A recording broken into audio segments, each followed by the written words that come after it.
नमस्कार, आप देख रहे हैं द बिहार टॉप और मैं हूं आपके साथ करुणा तिवारी। लोकसभा का चुनाव खत्म हो चुका है, अब बारी है परिणाम की, जो कि 4 जून को आने वाला है। लेकिन इससे पहले द बिहार टॉप आपके लिए लेकर आया है सबसे सटीक और सबसे विश्वसनीय एग्जिट पोल। देखिए, इस विषय पर बातचीत करने के लिए हमारे सहयोगी हमारे साथ मौजूद है उदित तारियन। उदित, सबसे पहले बात करेंगे वाल्मीकि नगर लोकसभा क्षेत्र के बारे में। वाल्मीकि नगर में सबसे ज़्यादा ब्राह्मण जो है वोटर ज़्यादा है, और वहाँ के जो प्रत्याशी हैं जेडीयू के वो है सुनील कुमार और आरजेडी से दीपक यादव। तो यहाँ पे क्या लग रहा है कि कौन किसके आगे रहेगा? देखिए, इस वीडियो में मूलतः हम लोग बात करेंगे जो तिरहुत का इलाका है, जो चंपारण का इलाका है, शिवहर, महाराजगंज, गोपालगंज, सिवान, सारण प्रमंडल है, वहाँ के 10 सीटों पर। शुरुआत आपने वाल्मीकि नगर से किया। वाल्मीकि नगर कोई इसमें दो राय नहीं है कि ब्राह्मण बहुल इलाका है, सतीश चंद्र दुबे का इलाका है जी। लेकिन वो इलाका राजन तिवारी और राजू तिवारी का भी है। अब देखिए, वाल्मीकि नगर में जो प्रत्याशी इस बार लड़े, सुनील कुशवाहा सिटिंग एमपी थे। उनके पिता वहां से सांसद रह चुके हैं, लेकिन उनका निधन हो गया, जिसके बाद उपचुनाव हुआ 2019 के बाद की मैं बात कर रहा हूं। और फिर सुनील कुशवाहा वहां से जीत गए, नीतीश कुमार की पार्टी से आते हैं। और राजद ने वहां से एक नया प्रत्याशी दीपक यादव को, जिनका चीनी मिल है, काफी धनबल वाले व्यक्ति माने जाते हैं, बताए जाते हैं, वो वहां से चुनाव लड़ रहे थे। अंतिम समय में जो खबरें हम तक आई कि नीतीश कुमार ने फोन किया वहां के ब्राह्मण वोटर्स को कि भाई सुनील जी का मदद किया जाए सुनील कुशवाहा के पक्ष में। तो एक लॉबी था वहां ब्राह्मणों का, और उसमें राजन तिवारी भी एक बहुत प्रमुख भूमिका निभाए। लेकिन इस बीच खबर यह भी आया कि सतीश चंद्र दुबे जो है वो थोड़ा दगा दे रहे थे, मतलब राजनीतिक रूप से वो जदयू के साथ नहीं थे। तो कई तरह का उठापटक देखने को मिला वाल्मीकि नगर में। लेकिन बावजूद इसके अब जो परिणाम, और हमने जिस दिन वोटिंग हुआ था उस दिन भी हमने कहा था कि वाल्मीकि नगर आराम से जदयू प्रत्याशी सुनील कुशवाहा जो है वो निकाल कर ले जाएंगे। देखिए, वाल्मीकि नगर बहुत फंसने वाला सीट था भी नहीं, और वहां पर राजद ने एक ऐसा प्रत्याशी उतारा जिसके पास राजनीतिक अनुभव बहुत नहीं था। वहां पर आप देखे होंगे कि बहुत ज्यादा पार्टी या कैडर जो है, चाहे राजद का, कांग्रेस का या वाम का, बहुत उतना मेहनत भी नहीं किया। तो कई तरह के प्रकरण हुए। अब क्योंकि हम एग्जिट पोल की बात कर रहे हैं तो हम हार जीत पर चर्चा कर सकते हैं। तो अब हम ये बात खुलकर कह सकते हैं कि वाल्मीकि नगर सीट जो है वहां से सुनील कुमार कुशवाहा जो है, जदयू प्रत्याशी जो है, वो लीड ले रहे हैं, जीत रहे हैं। और अगर वोटिंग प्रतिशत की बात की जाए कि कितना वोट मिल रहा है सुनील कुशवाहा को, कितना वोट पड़ेगा दीपक यादव को, और भी कई निर्दलीय प्रत्याशी थे वहां पर, तो करीब करीब 52 से 55% के आसपास जो वोट शेयर है वो सुनील कुमार कुशवाहा का है। देखिए, किसी भी सीट पर, कोई भी अगर सीट पे अगर 50% या 45% प्लस वोट अगर किसी प्रत्याशी को पड़ जाता है तो वो लगभग जीता हुआ माना जाता है। और यहाँ पर ऐसे ही 50% क्रॉस कर रहा है, 52%, 53% या 54%। हालांकि ये 4 तारीख को क्लियर हो जाएगा कि कितना वोट पड़ा सुनील कुशवाहा को। लेकिन ब्राह्मणों का एक मुश्त वोट, कुशवाहा का एक मुश्त वोट, और अति पिछड़ा समाज का भी एक बड़ा तबका जो है, जो नीतीश का वोटर भी माना जाता है, वो भी सुनील कुशवाहा के साथ जुड़ा। लेकिन सुनील कुशवाहा अगर जीतेंगे तो इसके पीछे बड़ी भूमिका ब्राह्मणों ने निभाया। तो वाल्मीकि नगर जो है करुणा, वो सुनील कुशवाहा निकाल रहे हैं, जदयू जीत रही वो सीट। अच्छा, पश्चिम चंपारण की बात करते हैं। पश्चिम चंपारण में बीजेपी के हैं संजय जायसवाल और वहीं कांग्रेस से है मदन मोहन तिवारी। यहाँ पे कौन किस पे भारी पड़ रहा है? देखिए, पश्चिम चंपारण का तो हमने उस दिन भी कहा था, जो पश्चिम चंपारण से रिपोर्ट आया था, 3 बार से वहां पर सिटिंग एमपी, बेतिया सीट कहा जाता था पहले, परिसीमन के बाद पश्चिम चंपारण हो गया। 3 बार से वहां पर संजय जायसवाल सांसद हैं, और उनके पिता मदन कुमार जायसवाल जो है वो भी वहां से 3 बार सांसद रहे हैं। बड़ा एंटी इनकम्बेंसी दिखा संजय जायसवाल के खिलाफ, और चाहे रक्सौल का इलाका हो, नरकटिया का इलाका हो, सभी जगह पे जो वोटर थे और खासकर जो वैश्य समाज था, उनके ही अंदर बड़ा एग्रेशन दिख रहा था संजय जायसवाल को लेकर। दूसरा बात, कांग्रेस वहां पर इस बार एक नया एक्सपेरिमेंट किया गया, एक ब्राह्मण चेहरा को उतारा गया। और देखिए, पश्चिम चंपारण में भी ब्राह्मणों की आबादी अच्छी खासी है, वो इलाका भी जो है ना, वो ब्राह्मणों का अच्छा खासा, मतलब वहां से एक प्रभाव माना जाता है उनका भी। तो हमने उसी दिन कहा था कि 90% से प्लस, और देखिए अगर 90% वोटर एक जाति का कहीं भी टर्नआउट हो तो उसको 100% ही मानना चाहिए। तो लगभग पूरा वोट जो है ना बेतिया में, पश्चिम चंपारण में, वो मदन मोहन तिवारी के साथ गया। इसके अलावा जो यादव मतदाता है, जो मुस्लिम मतदाता है, उनकी भी अच्छी खासी आबादी है, जनजाति भी वहां पे है, बेतिया पश्चिम चंपारण में मिल जाएंगे आपको। इसके अलावा क्रिश्चियंस की भी थोड़ी मोड़ी आबादी है। ये सारा वोट एक तरफा कांग्रेस के साथ गया है। इसलिए हम कह रहे हैं कि पश्चिम चंपारण का सीट फंस चुका है इस बार बीजेपी के लिए, एनडीए के लिए। अगर हार जीत होगा वहां से तो ज्यादा मार्जिन से नहीं होगा, पहला बात ही नोट कर लीजिएगा। दूसरी बात, अगर पूछिए कि एग्जिट पोल क्या बता रहा है, कौन जीत रहा है पश्चिम चंपारण, तो अभी जो उसका उत्तर है वो मदन मोहन तिवारी ही है। संजय जायसवाल इस बार हो सकता है कि वो सीट हार जाए। देखिए उनके द्वारा ऐसा कोई काम भी उस इलाके में बड़ा नहीं किया गया है जिसके बदौलत वो वोट मांगते हैं। दूसरी बात, कांग्रेस ने जो बदलाव किया, एक नया जाति का जो एक्सपेरिमेंट किया गया ब्राह्मण को, वो बड़ा प्रभाव डाल दिया पश्चिम चंपारण में। तो ये सीट कुल मिला जुला कर अगर कहिए, हालांकि कांटे की टक्कर थी, वहां पर बड़ा मजबूती से लड़ाई हुआ, मदन मोहन तिवारी को समय कम मिला चुनाव प्रचार प्रसार का, बावजूद इसके काफी अच्छा वोटिंग हुआ और वोटिंग जो है वो मदन मोहन तिवारी के पक्ष में ज्यादा गया है as compared to Sanjay Jaiswal. तो इसमें अगर पूछेगा तो इंडिया गठबंधन यानी बिहार में महागठबंधन और कांग्रेस के मदन मोहन तिवारी जो है वो पश्चिम चंपारण निकालते हुए दिख रहे हैं अभी तक। अच्छा, पूर्वी चंपारण की बात करते हैं तो यहाँ पे बीजेपी की तरफ से राधा मोहन सिंह है, तो वीआईपी के पार्टी की तरफ से है डॉक्टर राजेश कुमार। तो यहाँ पे एग्जिट पोल के अनुसार कौन आगे है? देखिए यहाँ पर भी लड़ाई बड़ी मजबूती से हुई। राधा मोहन सिंह यहाँ पर शायद ये 7वां बारी, अगर जीतेंगे तो शायद 7वां बारी या 8वां बार सांसद बन जाएंगे मोतिहारी से। उस इलाके में एक गॉडफादर का जो इमेज होता है, जो भीष्म पितामह कहा जाता है राजनीति में, वो है राधा मोहन सिंह। कृषि मंत्री भी रहे 14 से 19 वाले टर्म में, और इस बार लगा था कि उनका टिकट कट जाएगा। हालांकि कटा होता तो शायद ज्यादा अच्छा होता मोतिहारी के लिए, वहां पर बीजेपी आज मजबूत रहती, लेकिन उन्हीं का टिकट रिपीट कर दिया गया। मोतिहारी का जहां तक समीकरण है, पूर्वी चंपारण का जो अब समीकरण है, वहां पर भूमिहार वोटर भी मिल जाएंगे आपको, राजपूत वोटर भी वहां मिल जाएंगे आपको, ब्राह्मण भी कुछ हद तक मिल ही जाएंगे, सभी सवर्ण की सभी जातियां वहां मिलेंगी, अति पिछड़ा भी है वहां पर, कुशवाहा वोटर भी वहां पर करीब 8 से 10% के आसपास है। और जैसा मैंने कहा कि लालू प्रसाद यादव ने एक बड़ा सोशल एक्सपेरिमेंट इस बार बिहार में किया है। कई सीटों पर देखने को मिल रहा है जहां पर ऐसी जातियों के प्रत्याशियों को टिकट दिया जा रहा है जिसका कोई उम्मीद नहीं था। जैसे औरंगाबाद में कुशवाहा को लड़ाना, अभय कुशवाहा को, नवादा जो कि भूमिहारों का सीट माना जाता है वहां से कुशवाहा को लड़ाना, श्रवण कुशवाहा। मोतिहारी जहां से राजपूत लड़ रहा है, पिछले बार भूमिहार लड़ा था वहां से महागठबंधन की तरफ से आकाश सिंह, इस बार वहां भी कुशवाहा को टिकट दिया गया। तो कई ऐसी सीटें हैं जहां पर आरजेडी ने एक नया एक्सपेरिमेंट किया, और उन्हीं एक्सपेरिमेंट में एक सीट मोतिहारी भी बना जहां से डॉक्टर राजेश कुशवाहा को वीआईपी के सिंबल पर टिकट दिया गया। और हमने उस दिन भी कहा था कि लड़ाई इतनी मतलब नजदीक का हुआ है, इतना बैक टू बैक फाइट है मोतिहारी में कि जल्दी ये तय नहीं किया जा सकता कि कौन जीत रहा है कौन हार रहा है। लेकिन इस बार हो सकता है, जो संभावित है, कि राधा मोहन सिंह जो है वो मोतिहारी इस बार लूज कर जाए।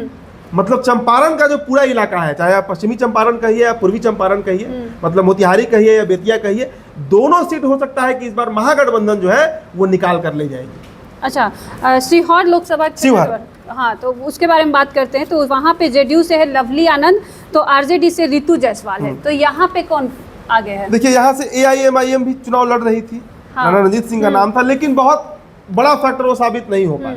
और इसका अनुमान भी था, राणा रणजीत सिंह राजपूत समाज से आते हैं, सीताराम सिंह के बेटे हैं, लेकिन एक ऐसी पार्टी का साथ उन्होंने पकड़ा जिसका कोई बहुत वजूद नहीं है शिवहर में। हालांकि मुस्लिम मतदाता है वहां पर। देखिए शिवहर का गणित कुछ और ही चल रहा था, लेकिन वोटिंग से ठीक पहले हमारे जो रिपोर्टर है आदेशपुरी, मोतिहारी में ही थे, शिवहर में ही घूम रहे थे, उनका जो आया, उनसे जो इनपुट हम लोग को मिला कि वोटिंग के 24 घंटे पहले पूरा शिवहर में हिंदू मुस्लिम पोलराइजेशन होने लगा। समझिएगा इस बात को। ढाका विधानसभा पकड़िए, मुस्लिम बाहुल्य है, चिरैया है, वे आपको जो सीतामढ़ी से सटा हुआ इलाका है, रीगा है, बेलसंड है, वहां मुस्लिम आबादी थोड़ी मोड़ी है, मतलब मिल जाएगा आपको। तो हिंदू और मुस्लिम का जो पोलराइजेशन हुआ शिवहर में, उसका फायदा लवली आनंद को मिला। और ऐसा मिला कि देखिए वैश्य वोट वहां सबसे बड़ा खेल करने वाला था। वैश्यों की संख्या शिवहर में अकेले 4.25 लाख के आसपास है। 25% मतदाता अकेले शिवहर में वैश्य मतदाता है।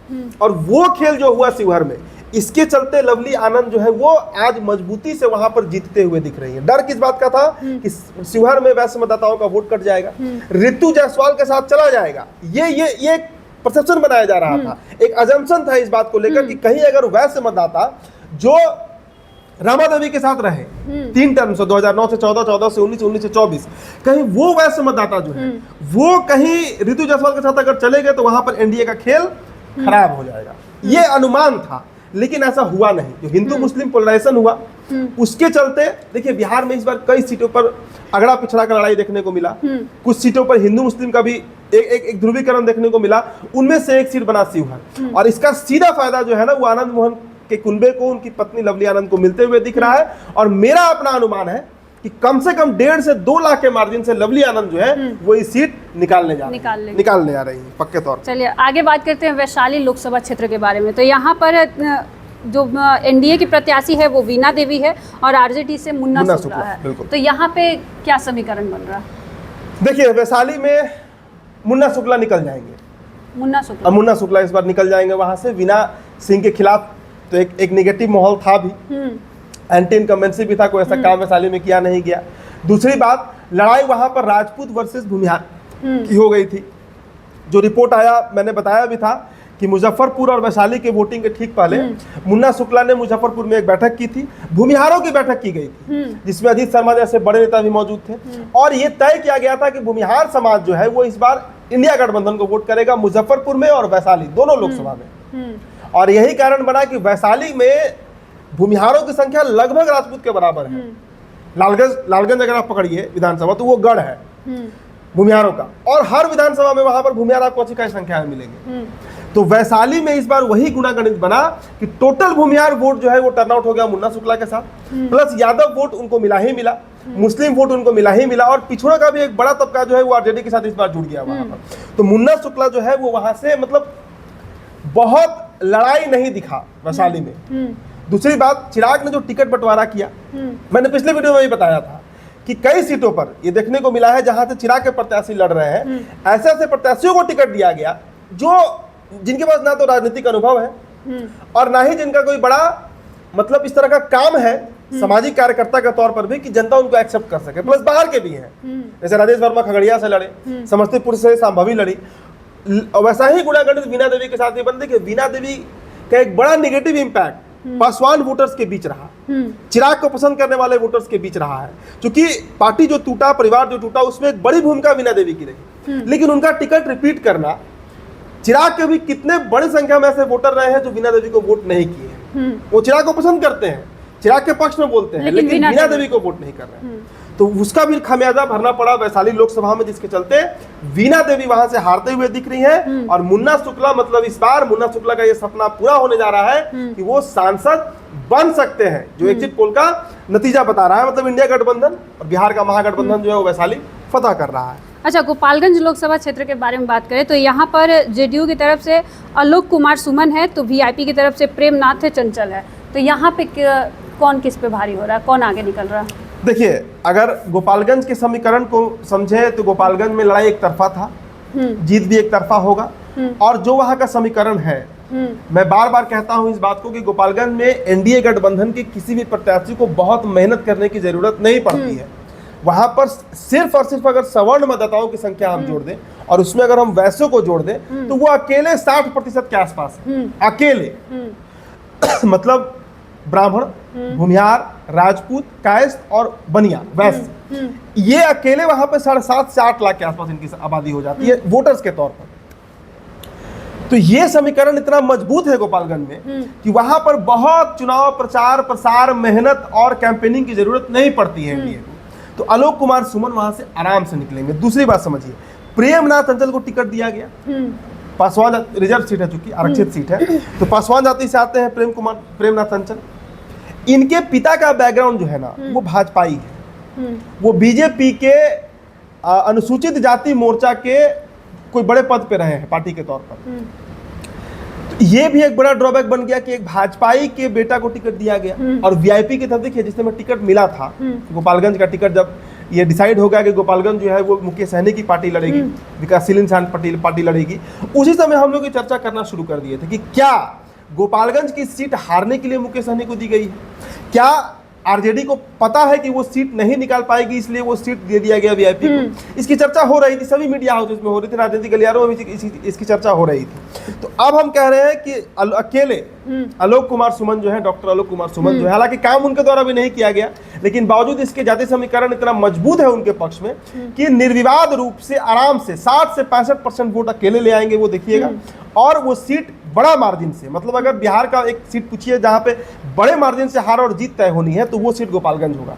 तो एकदम आराम से गोपालगंज से आलोक कुमार सुमन जो है वो एग्जिट पोल भी बता रहा है इस बात को कि वो निकाल कर ले जाएंगे। और सभी विधानसभा, कोई विधानसभा पकड़ लीजिए, बैकुंठपुर का बात कीजिए, कुचायकोट का बात कीजिए, भोरे का बात कीजिए, हथुआ का बात कीजिए या खुद गोपालगंज जो सदर है उसका बात कीजिए, सभी जगहों पर उनको अच्छा खासा वोट पड़ा है और एकदम आराम से क्लीन स्वीप जो है वो आलोक कुमार सुमन कर जाएंगे। अच्छा, सिवान लोकसभा क्षेत्र के बारे में बात करते हैं तो वहाँ पर जेडीयू की तरफ से विजय लक्ष्मी है, तो आरजेडी की तरफ से अवध बिहारी चौधरी है और जो निर्दलीय है वो हिना साहब है। तो यहाँ पर किसका समीकरण आगे निकल रहा है? देखिए, सिवान की लड़ाई त्रिकोणीय हो गई थी। हिना साहब हालांकि AIMIM के टिकट पर नहीं लड़ी, निर्दलीय लड़ गई और राजपूत वोटर्स के बीच वहां नाराजगी देखने को मिला क्योंकि कविता सिंह का टिकट काटा गया था और कविता सिंह भी जदयू से ही थी, तो इस कारण जो राजपूत वोटर हैं वो काफी नाराज थे नीतीश कुमार की पार्टी से। दूसरी बात, सिवान में कभी भी पारंपरिक रूप से जो मुस्लिम मतदाता है वो आरजेडी को वोट करते भी नहीं। वहां पर चाहे आप ओम प्रकाश यादव वहां से लड़े हो आरजेडी के सिंबल पर, चाहे कोई भी वहां से लड़ा है, तो सिवान में यादव ही लड़ा है और यादव मतदाता ही वहां पे आरजेडी को वोट करते हैं। मुस्लिम कभी भी वहां पर, सिवान का मुसलमान हमेशा शहाबुद्दीन के साथ जुड़ा रहा है। ध्यान, इस बात को गौर करने वाला बात है। तो इस बार भी जो समीकरण बन रहा है वो देखिए, कौन जीतेगा कौन हारेगा ये कहना बहुत मुश्किल है अभी। इस बार कौन निकाल रहा है, क्योंकि एक तरफ अवध बिहारी चौधरी है जिनके साथ पूरा वाम का भी एक कुनबा है लेफ्ट का, वो अवध बिहारी चौधरी के साथ जुड़ा हुआ है। यादव वोटर भी अवध बिहारी चौधरी को वोट किए हैं। तो दूसरी तरफ हिना साहब है जिनके साथ ये कहा जा रहा है, जो रिपोर्ट निकल कर आया कि राजपूत वोटर हो, भूमिहार वोटर हो या मुसलमान हो, ये तीनों और ब्राह्मणों का भी एक संख्या जो है, एक गुट जो है, मतलब पूरा सवर्ण प्लस मुस्लिम का एक नया फॉर्मूला जो 90 के दौर में चलता था सिवान में, वो यहाँ पर रिपीट होते हुए दिख रहा है। तो तीसरी तरफ विजय लक्ष्मी कुशवाहा है, रमेश कुशवाहा की पत्नी जो पूर्व में विधायक भी रहे हैं जीरादेई से। अभी कुछ ही दिन पहले तक उपेंद्र कुशवाहा की पार्टी के प्रदेश अध्यक्ष थे, छोड़कर वो नीतीश कुमार की पार्टी में गए और पत्नी विजय लक्ष्मी को वहां चुनाव लड़ा। तो कुशवाहा वोट का तो इनको पड़ा है विजय लक्ष्मी को, तो ये सीट फंस गया है और हम पक्के तौर पर अभी नहीं बता पाएंगे कि ये सीट कौन निकाल रहा है। लेकिन अगर पूछिएगा कि संभावना किसका ज्यादा है, कौन जीत सकता है, तो देखिए यहाँ पे लड़ाई मूलतः दो ही लोगों में था, अवध बिहारी चौधरी और हिना साहब। इन दोनों के बीच ही कोई पहला या दूसरा होगा। मतलब ये सीट भी एनडीए गठबंधन के हाथ से तो निकल रहा है। ये एग्जिट पोल क्लियर बता रहा है कि सिवान लोकसभा सीट जो है वो एनडीए गठबंधन के हाथ से निकल गया है। मतलब ये सीट ये हार रही है एनडीए गठबंधन। अब यहाँ पे हो सकता है कि हिना साहब भी क्लिक कर जाए। देखिए, बिहार की कई सीटें हैं जहाँ पर निर्दलियों का एक बोलबाला है, चाहे काराकाट के पवन सिंह हो, बक्सर में IPS आनंद मिश्रा का भी खूब नाम है, उसी तरीके से सिवान भी हो सकता है कि हिना साहब निकाल ले जाए, कौन जानता है। सही बात। अरुण बाबू है आपको यहाँ से जहानाबाद से, हालांकि बसपा से है, लेकिन उनको अगर आप माने तो बसपा का कोई बहुत उनको निर्दलीय ही माना जाए। तो अगर वो जीतेंगे तो हो सकता है कि बीजेपी में आ जाए। तो वो सीट भी है जहाँ पर एक ऐसा प्रत्याशी जो कोई बड़ा पार्टी से नहीं है लेकिन मजबूती से लड़ रहा है। तो वही गुणागणित सिवान में हिना साहब का देखने को मिल रहा है, जहाँ पर हिना साहब बड़ी मजबूती से फाइट की है और पहले या दूसरे नंबर पर रहेंगी हिना साहब, ये आप मान कर चलिए। अच्छा, महाराजगंज लोकसभा क्षेत्र के बारे में बात करते हैं तो उसमें बीजेपी की तरफ से जनार्दन सिंह सिग्रीवाल है, तो कांग्रेस की तरफ से आकाश सिंह है। यहाँ पर किसका समीकरण बनता है? देखिए, लड़ाई तो वहाँ भी बहुत टफ था, महाराजगंज का लड़ाई भी बहुत टफ था। वहाँ भी राजपूत वर्सेस भूमिहार होते हुए दिखा पूरी तरीके से, और महाराजगंज के भूमिहार जो है वो भी करीब 3.25 लाख के आसपास है और महाराजगंज के राजपूत भी करीब 3,10,000 के आसपास है। मतलब बराबर संख्या है दोनों की। यादव वोटर है, कुशवाहा वोटर है, ताती तत्व समाज के लोग हैं, इसके अलावा EBC में कई जातियां हैं, बढ़ई है, लोहार है, ठठेरा है, कई जातियां हैं उनमें। तो एक बड़ा फाइट जो है वो महाराजगंज में देखने को मिला।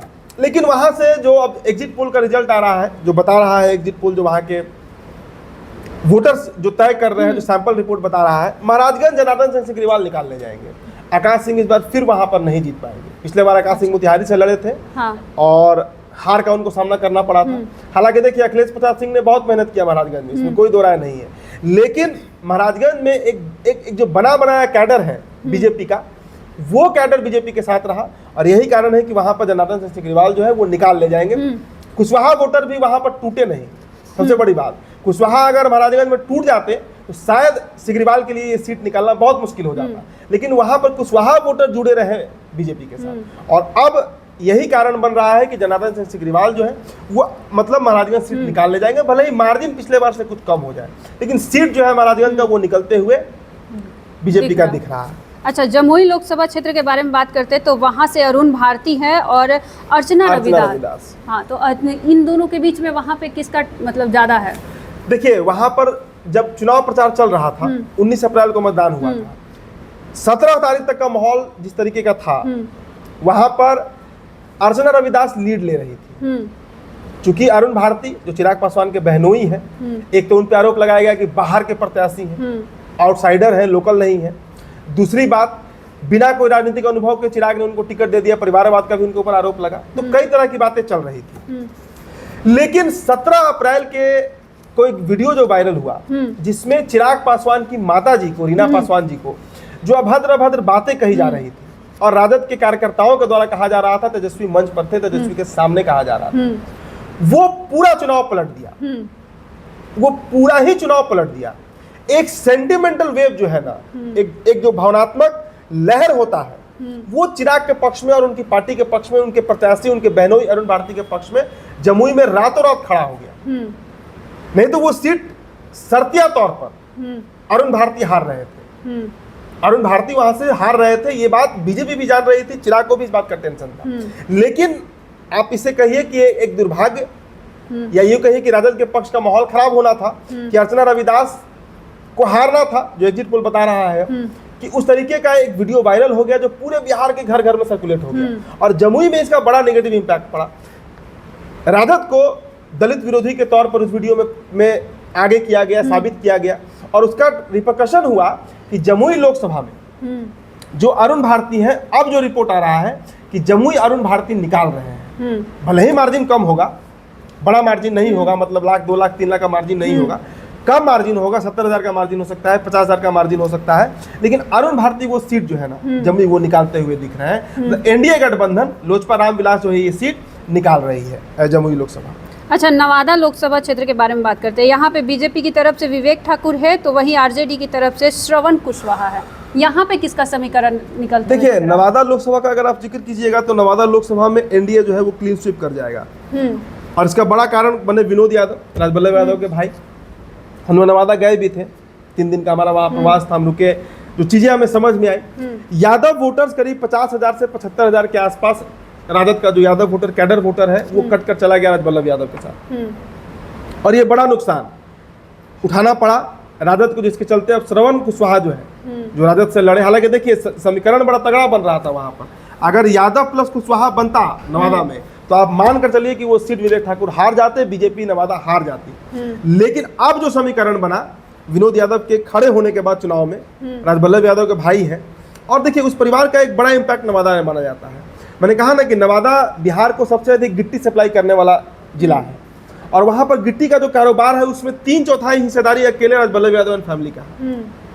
और उनमें जो काम करने वाले लोग हैं, जो कारगर मजदूर हैं, जो वहां पे जो काम करने वाले लोग हैं, उनमें सबसे बड़ी आबादी यादवों की है। करीब 50,000 से अधिक यादव परिवार जो है वो सीधे तौर से राजबल्लभ यादव से जुड़ा हुआ है। वो वोट आरजेडी का, देखिए क्यों कहा जाता है कि आरजेडी का हर क्षेत्र में एक क्षेत्रीय क्षेत्रफ होता था पहले, तो नवादा इलाके में राजबल्लभ यादव थे और अब चूंकि राजबल्लभ यादव विद्रोह कर दिए, उनके भाई विद्रोह कर दिए विनोद यादव, तो वो वोट जो है ना 50,000 से 1 लाख का मार्जिन जो है यादवों का, वो कट कर चला गया विनोद यादव के साथ, वो आरजेडी से हट गया। तो इसीलिए वहां पर विवेक ठाकुर और भूमिहारों को भी अच्छी खासी संख्या है, वो सीट जो है नवादा वो बीजेपी निकाल रही है। तो देखिए तो एक हम समाप्त कर दे रहे हैं लास्ट में कि कौन सी सीट कौन जीत रहा है। देखिए 10 सीटों पर हमने चर्चा किया है। 10 लोकसभा सीट सारण प्रमंडल से लेकर चंपारण, शिवहर और गोपालगंज इलाके का है। इसके अलावा 2 और सीट नवादा और जमुई जो है, जो मगध इलाके में और इलाके का सीट है। तो आप समझिए, वाल्मीकि नगर एनडीए जीत रही है, पश्चिमी चंपारण इंडिया गठबंधन जीत रही है, पूर्वी चंपारण इंडिया गठबंधन जीत रही है, शिवहर जो है वहां से एनडीए गठबंधन फतह पा रही है, वैशाली से इंडिया गठबंधन, गोपालगंज से एनडीए गठबंधन, मतलब गोपालगंज से आलोक कुमार सुमन जीत रहे हैं। सिवान में फाइट इंडिया गठबंधन वहां पर जीत भी सकती है, नहीं तो हिना साहब भी जीत सकती है, एनडीए नहीं जीत रही है, सिवान ये क्लियर है। इसके अलावा महाराजगंज से एनडीए गठबंधन, जमुई से एनडीए गठबंधन और नवादा से भी एनडीए गठबंधन। तो कुल मिला जुलाकर जो इंडिया गठबंधन है वो इस चरण में, मतलब कह सकते हैं कि इस जो 10 सीटों का हमने चर्चा किया, इसमें करीब 4 सीट जीतेंगी। बाकी 6 सीटों पर एनडीए गठबंधन जो है, मतलब नेशनल डेमोक्रेटिक अलायंस, बीजेपी का जो अलायंस है, वो फतह करते हुए दिख रही है। करुणा, तो देखिए इस लोकसभा चुनाव में, क्योंकि जो चुनाव अभी खत्म हो चुका है, इसका हमने 10 सीटों का आपको विश्लेषण बताया कि जो एग्जिट पोल क्या कहती है। अब तो 4 जून को ही इसका परिणाम बताएगा कि बिहार में और पूरे देश भर में किसकी सरकार बनती है। तो ऐसे और तमाम अपडेट्स के लिए हमारे साथ बने रहे और देखते रहे द बिहार टॉक।